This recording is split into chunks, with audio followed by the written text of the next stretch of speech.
Crvena boja gori na tribini, sve se zna. Kad izađe broj 10, cijela zemlja diše za nas. Modrić vodi ritam kao plima miranja. Brozović veže prostore, svaki duel, svaki tak.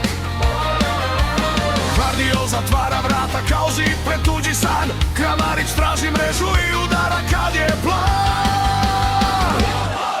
I kad padne težak trenutak, mi se dižemo još jače. S nama pukne cijeli stadion.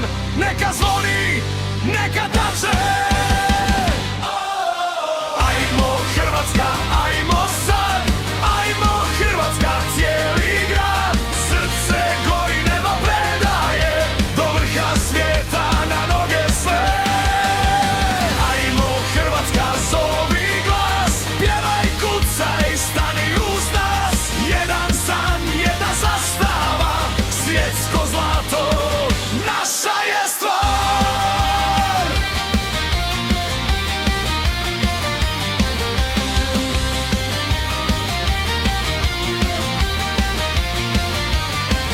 Protiv velikih mi rastemo. Kad je teško, tad smo svoj. Kad nas stisnu, mi se slamamo. Ne, mi vraćamo u boj. Lovren grize, Perišić leti kao udar s lijevog boka. Kovačić nosi loptu kao rijeka, brza, jaka. Barišić šalje centar šut, pa se trese svaki blok. Naša klupa, naša braća, svi do jednoga za taj korak. I kad svi kažu da je dosta, mi još vjerujemo glasno. Jer Hrvatska ne igra samo, Hrvatska sanja glasno. Ajmo Hrvatska, ajmo sad. Ajmo Hrvatska, cijeli grad. Srce gori, nema predaje. Do vrha svijeta, na noge sve.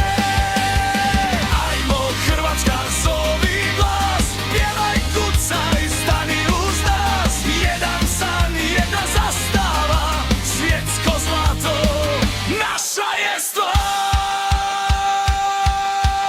Crveno i bijelo kao zastavnik na vjetru. Svaki start i svaki skok za ponos, za obitelj, za netko. Kad se noć pretvori u dan i kad zadnji zvižduk zagrmi, mi ne tražimo čudo, mi ga uzmemo. Svi do krvi. Ajmo Hrvatska, ajmo sad. Ajmo Hrvatska, cijeli grad.